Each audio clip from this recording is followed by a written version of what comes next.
G'day listeners and race fans, and welcome to another episode of the Round Bar Supercars Podcast, the podcast for the punters on the hill, by the punters on the hill. I'm Bails and I've got Matty and Marshy on the line. We'll say g'day to them shortly. The podcast, part of the Round Bar channel family. You can find us by searching the Round Bar channel on Facebook, listening in on Podbean, Spotify or Apple Podcasts. All the links are in the show notes. And a big shout out to our episode sponsors, Biti Motors Culcairn, Membrey Auto Electrics and Cobrapparel. Matty, welcome aboard for another episode, my friend. Yeehaw, ready to go. Awesome. G'day, Marshy. G'day, boys. Good to have you back, gentlemen. And at close gap, our recap pod for the town, Perth Super 440, I should say. I made that blue in the preview pod too for those eagle-eared listeners. I guess first and foremost, we kick off with a little bit of news cycle headlines. I've only got the one because it dominated all news headlines as far as I'm concerned since we last recorded. And as per Marshy calling it in the last pod that the news would flow once we'd recorded, the news of GRM returning to the mountain in October, Valvoline, retro livery of some description, echoing the 2000 victory for Tander and Bargwana with James Moffat and Nathan Hearn at the wheel. The whole full circle thing of Hearn finally getting his crack on the mountain, and I just think that's awesome. And I'll be going for them all weekend. Can't wait. Bit of extra merch, mate. Bit of extra merch. Probably. Sure. It'll sell like hotcakes, that. It'll be gone in a jiffy. But yeah, we did pick it, didn't we? We're like, oh, we'll record this, and you watch, they'll drop some liveries or someone will make an announcement. We'll miss it, but I think it was straight up on that Tuesday morning. Yeah. It was like, bang, GRM are in. And we're like, damn, we just recorded. But anyway, no, it's awesome. And I'll tell you what, the fans love it. You could see the minute it was thrown up, we threw something up on our page as well, and it got so much traction. It got heaps of traction through GRM as well, and just all supercar pages went off tap. No matter who posted something, they were off. So the big thing was, door numbers were there, retro liveries. Like, I don't know, hopefully some people or some other teams could jump on board and go, no, well, let's give this for the mountain, especially if it's only for that one race or at least for the enduro. So I'll be keen to see what happens coming up in the next couple of weeks and see what gets dropped, which will be sick. It's pretty wild. Like, within the last couple of rounds, we've had the Aaron Seaton throwback to Glenn's Peter Jackson car, and then now this has come out. And they're like, we're not a huge Facebook presence, I suppose, but the amount of views and interactions, through the various places that you posted, Marshy, it's gone off. And it's some of our highest posting content. So you can only imagine what it's doing on some bigger platforms there as well. Look, I'm happy for you guys to go with some other news in between. Otherwise, we can keep on trucking. There wasn't much for me. I think the only sort of other thing I saw was the Perth street circuit. Brody Kostecki obviously went out there being the hometown boy and had a bit of a look, and they sort of punched it out with a press conference and things like that into what the precinct's going to be, and it looks pretty good. I think obviously they're just not looking at it in regards to it being a racetrack and being just that as it is, but a whole precinct for anything and everything to be used over the whole year. So I can't wait for it to start. Obviously, I think they said it should be finished by about Christmas 2027, but hopefully for round one is what they said in round 2028. So we already know where we should be racing round 1 2028. Apparently we're in Perth, so that's a tight turnaround though. That's Christmas for like February or March. Oh, and if we know governments, they drag them out, don't they, Matthew? They're good at it. They're good at it, especially if you've got the tender. I think the Walkinshaw or the TWG, whatever they are at the moment, went down and had a bit of a look too. I think Chazzy featured in a bit of a socials around that as well. So righto then, let's hook into our Biti Motors Culcairn big moments for the round. Brought to you by our friends at Biti Motors Culcairn. Each of us will pick, I guess, our big moment or notable moment from the weekend. Happy to throw it over to you first, Marshy. Righto, I'm going to go with probably a pretty big moment was Brody Kostecki getting beached in the sand with Kai Allen. I tried to do a little reel with the old whale and beach Diz, but it wouldn't let me because of the Supercars content. But that was a pretty big talking point in regards to if someone should have got a penalty or if they shouldn't have got a penalty, like in Kai Allen I'm talking about. But even with that, like that had ramifications on now Kostecki not being able to make or actually win the Sprint Cup. He's obviously still in the top 10, but it means that he's unable to actually win the Sprint Cup because he's so far behind both Payne, Feeney, and obviously Waters, which are the only top 3. So that's my big moment for him. He obviously just didn't have that moment, but I'll leave that because I reckon that could be someone else's as well. But yeah, poor old Broad's getting beached. Poor bugger. So that's my big moment. What I love though is the sand traps that actually like stop a car. What did we get? A safety car? I can't even remember the last time we had a safety car. So racetracks with consequences if you go off the road. Love actually, that. do you know what would have fixed that? Like just a whole heap of green runoff would have been. Hey, they have installed a bit of concrete. It's not green. Did you see it? Yeah, it's out there. Okay. Don't worry about that. Just going fishing, mate. Yeah, I know. All good. I know. No, that's me, mate. My big moment. Matty, what do you got for the listeners?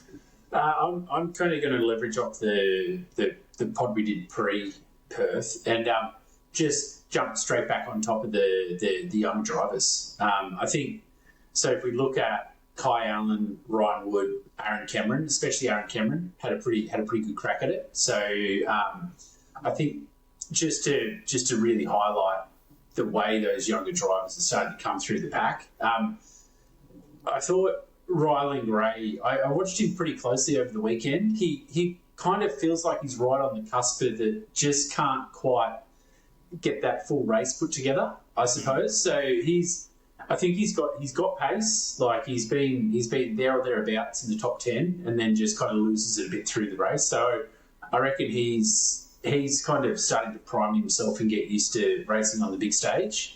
And then again, Jaden Ojeda, Declan Fraser doing really well. So I think from a big moments perspective, we're starting to see some of those younger drivers mature a bit and find their place in the grid. So I think that was one for me. Yeah, nice one, Matty. Mine is Woody's did not start on Sunday.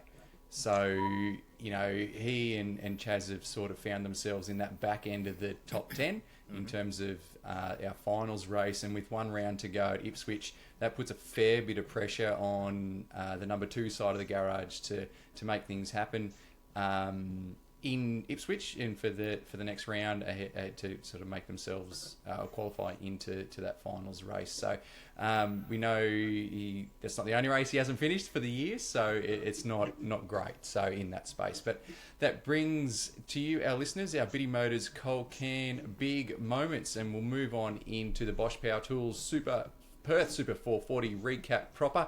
My overall notes. As always, gents, jump in with some other bits and pieces if you want, or pick over it, or we'll head on into the races. Waters celebrated his 150th round and also had a solid weekend, continuing that form from Darwin, and probably Tickford full stop. Randall had a pretty good weekend as well. Narrowly dodged a little bit in one of the races with a bit of a Barney with Kai Allen, but that'll come up later. Premier and Payne on fire in practice. Ford claimed the team's championship across the weekend. That's both great for Ford, but also not probably so great for the championship full stop. This early in the season for that to be wrapped up. Supercars announced the biggest crowd at the race over the weekend there in 10 years. That was their claim on that. After getting a little bit of promotion in the pre-pod, Love claimed round honours in Super 2, so I was pretty happy to see that. There'll be quite the repair job required in the Trans Am paddock following a pretty big shunt in one of their races. So that's an expensive trip across the Nullarbor for the Trans Am crew. 888 comeback of sorts, at least on the 88 side of the garage. 4 teams received fines in full or part or suspended over the weekend. Penrite, theirs had a $5,000 suspended. Matt Stone Racing and Brad Jones Racing $500 each for changing wheels before the start procedure commenced on Saturday's race. Erebus got $500 for a ride session infringement on Friday. And in Super 2, there was a $10,000 fine given to Matt Charter Motorsport with $5,000 suspended for unapproved testing.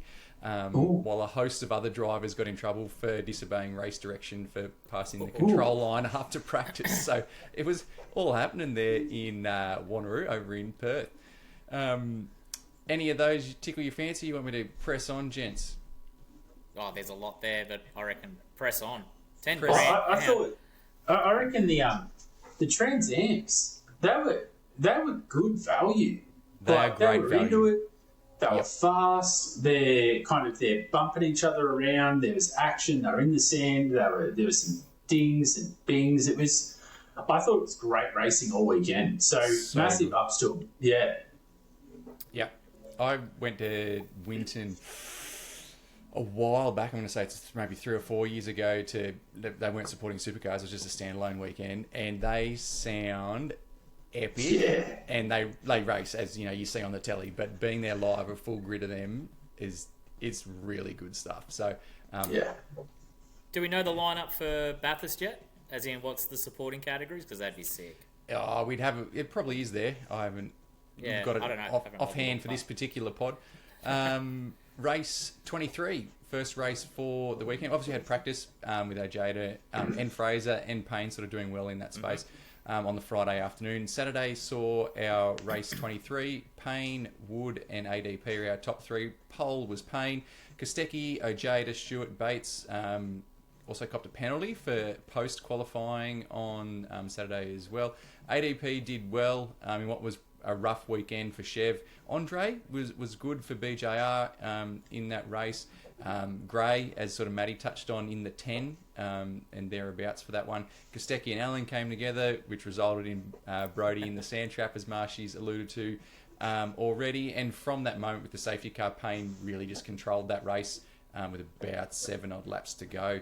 And that gave us 6 Fords, 1 Chev and 3 Toyotas in the top 10. Takeaways from the first race on Saturday, Marshy? I'm going to say, geez, down the straight, some blokes were getting pretty pushed wide onto that grass, and just not... Matty Payne pushed wide, Kai Allen was pushing wide, they were all into it. I know Waters was giving one and gave one back.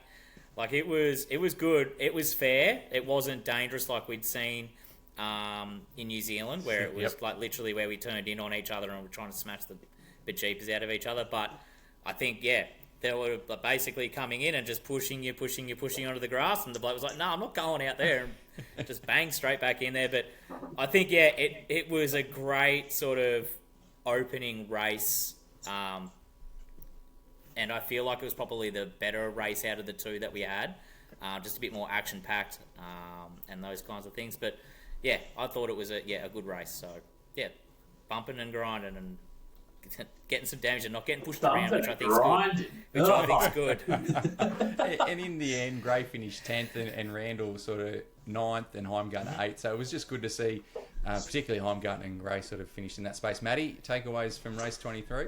No, you guys smashed it. You covered everything that I was going to say. Easy. We'll roll on into race 24 later in the afternoon. Our winner, Brock Feeney from Payne and Allen, so a double podium there for Penrite. My notes, pole was Payne again. Randall slid across the grass in the opening seconds of the race after bluing with Allen, as sort of Marshy and Allen, he was into it all weekend. Walls and Bates also sort of caused themselves a bit of a drama. Feeney effectively made the mid-race pass for the win on Payne and was able to hold him out for what was really a drought breaker in terms of Red Bull and Feeney. As we've said in the last couple of pods, most teams would probably take the poor run of form that Triple Eight have been on, but they did find their way back to the front, giving us, for this particular race, 7 Fords, no Chevs and 3 Toyotas in the top 10. Takeaways, I'll give Matty first crack at race 24. Takeaways. Well, look, I think we gave Feeney a bit of stick and Triple Eight a bit of stick beforehand, so it was nice. It was nice to see him pull it together. Feeney was pretty clinical, and it kind of started to remind me of like what we would expect to see from them. So big ups to them. They pulled it together. They got it done, and that keeps Feeney well and truly kind of in the championship fight, I think. So it was it was due. They got it done, and I'm sure they'll be really happy with that now.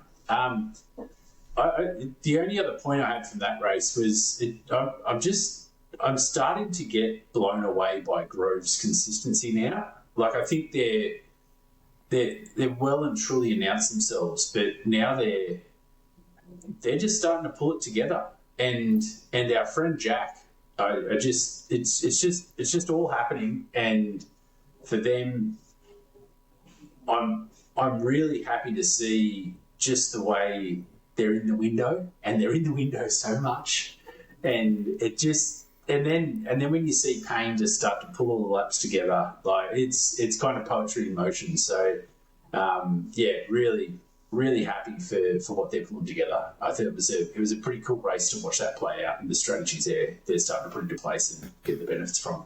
Absolutely, Matty. It's one thing to be the hunter and chase down that excellence, and sort of once you get there, to watch them keep going as they are now. I think, as you described for the listeners, is spot on the money. Marshy?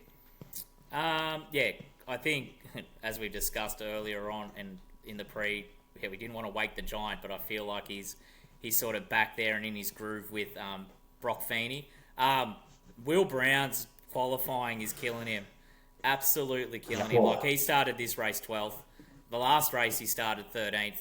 But he worked his way for this race to get into 5th, which is good for him. But yeah, he's just killing himself on that side of the Red Bull garage, and I know we're going to talk about it in the next race as well. But was this could have ended really badly right off the bat at the start? Was it Feeney who got a real slow start and Randall was right up his clacker and had to basically pull off to the side where he could have ran right up his backside? I'm pretty certain that this wasn't the race. Great. It wasn't great. It's sort of like he got a real slow start and Randall was right there and he sort of had to go around him. He fought his way back with Feeney, but it could have ended dangerously and could have been a lot of carnage right at the start. So I think Feeney got away with that one as well, but well done to Randall, obviously being awake in order to get around him. But yeah, I'll tell you what, the strategy and the pit blunders and things like this wasn't the one though that no, that was the last race where Waters' pit was no good. So was nowhere in that one. So, yeah, not much I didn't think there was much in this race as the other two.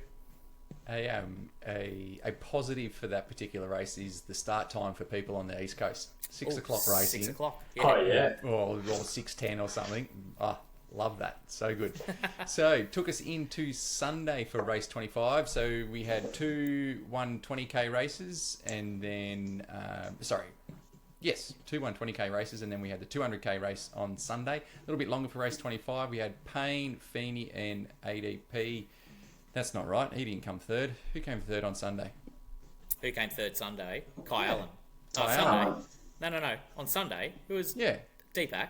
Was it? Well, there you go. I thought I got it wrong.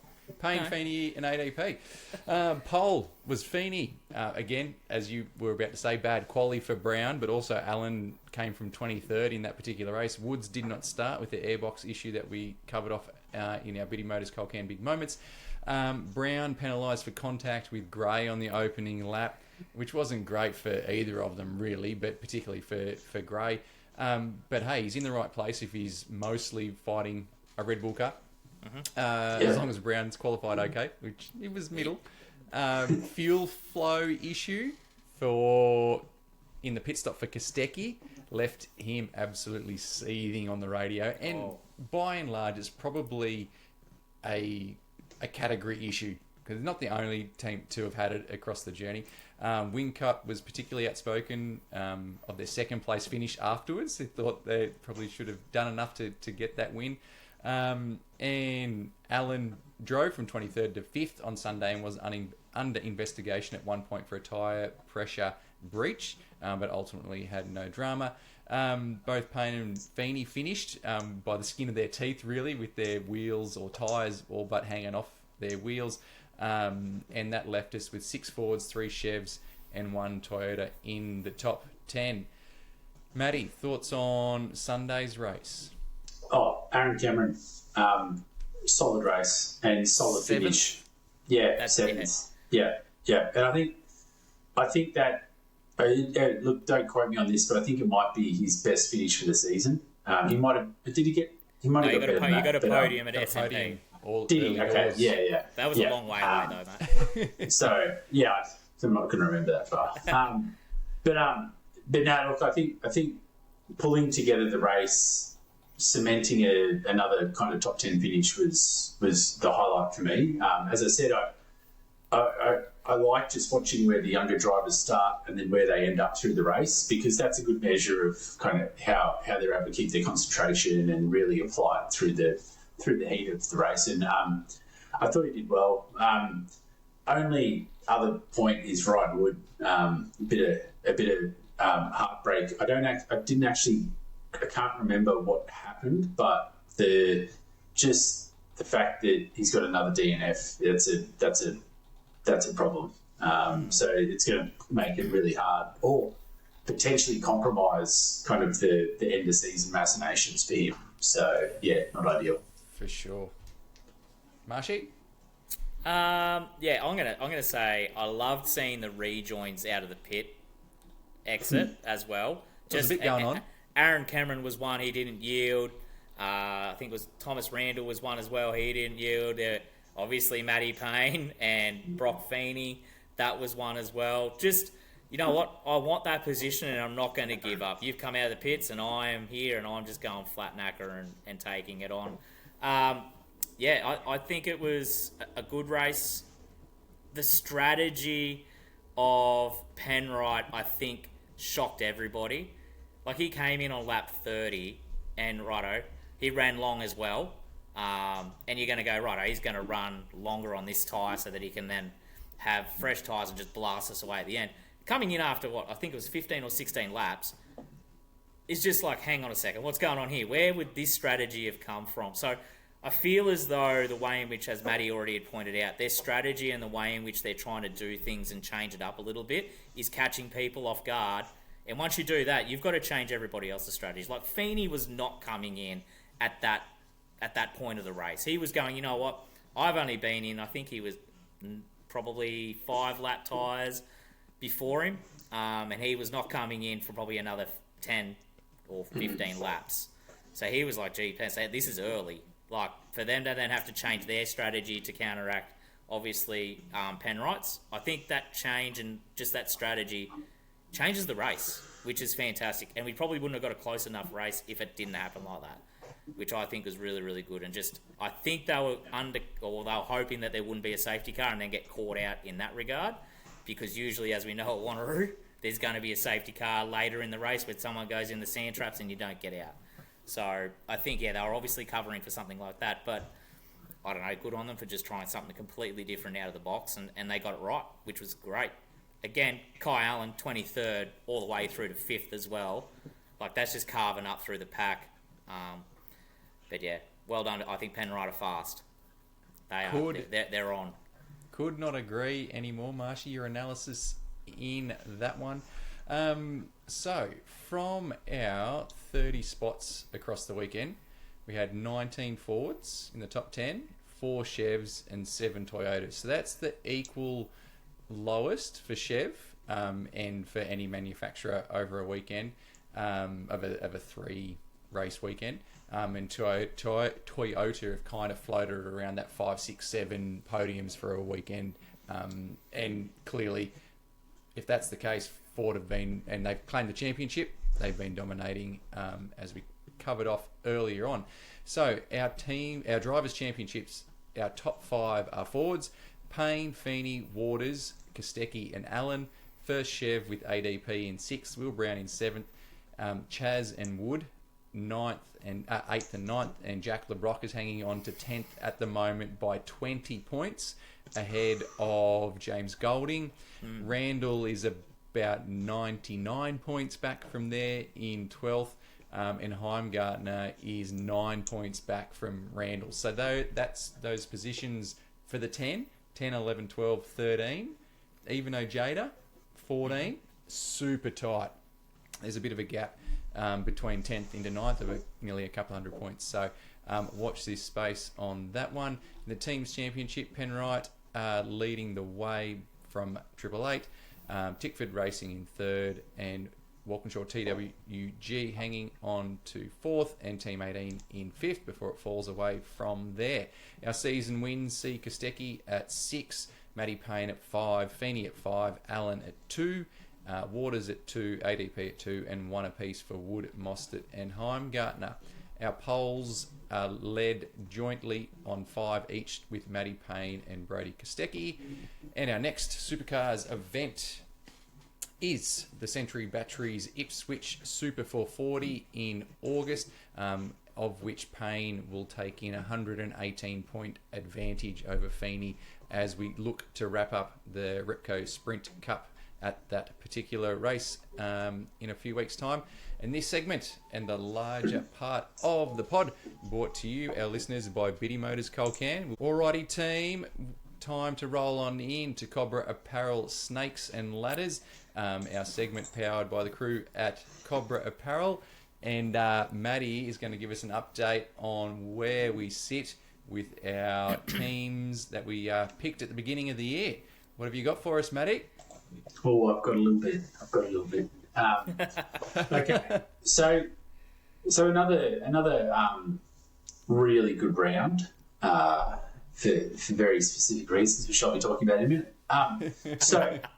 Overall point score for the rounds, we had Bails sitting in what is becoming a fairly familiar position of 3rd out of 3 on 956 points. That's not enough.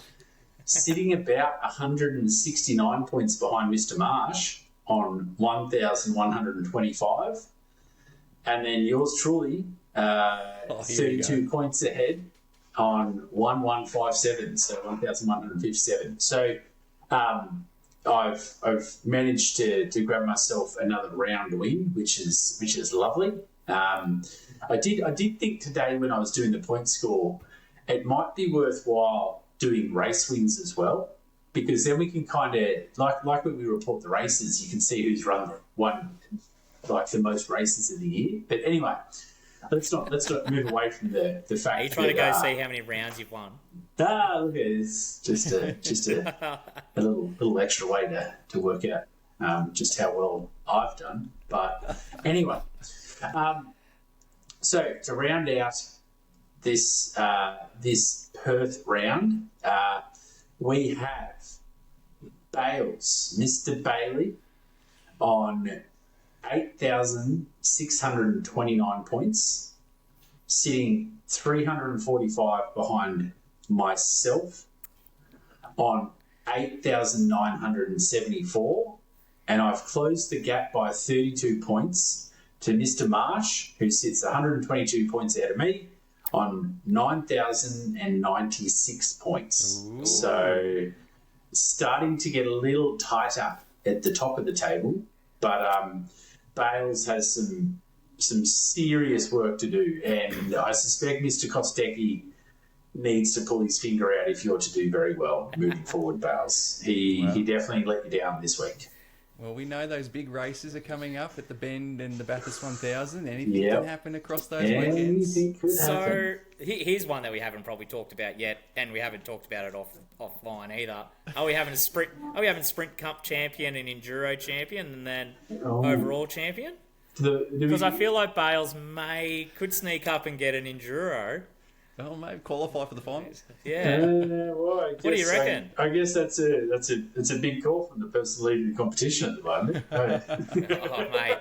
Mate, you can tell if you win the Sprint Cup doesn't mean you win it all. Oh yeah, all right. A bit of silver kind of kitchenware for the shelf, mate.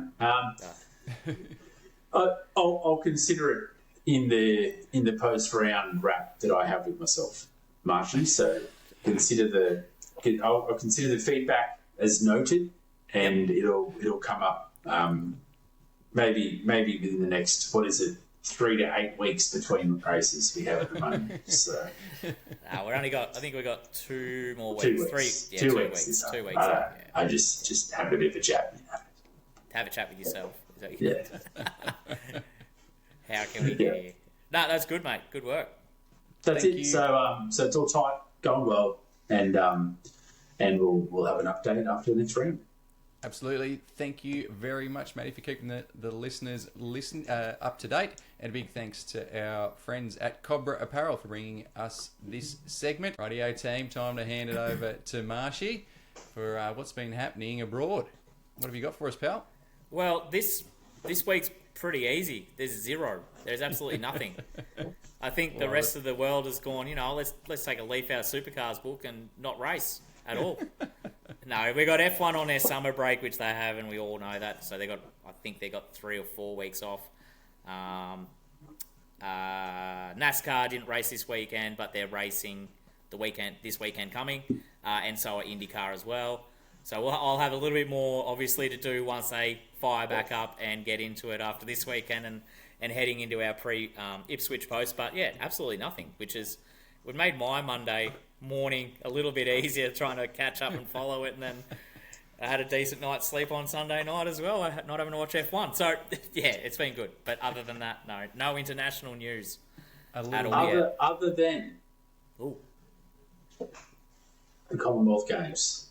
Lots of great racing on Commonwealth Games. Oh, plenty. And we have absolutely smashed it. So worth a little note that they can fit somewhere into our motorsports podcast. Yeah. That we were getting like 15 gold medals a day or something wild. Like it was crazy. So and we want to leave the Commonwealth and become a republic. No. No. Save that for another pod, Marshy. We won't get into politics. It was just a jib. One that Matty and I aren't on. Nah. Yeah. I don't care. A big thanks to you, Marshy, and a big thanks to our episode sponsors, Biti Motors Culcairn, Cobrapparel, and Membrey's Auto Electrics in Kundruk. You're listening in on Podbean, Spotify, or Apple Podcasts. You can find us by searching the Round Bar channel on Facebook. But for now, everybody, enjoy your racing.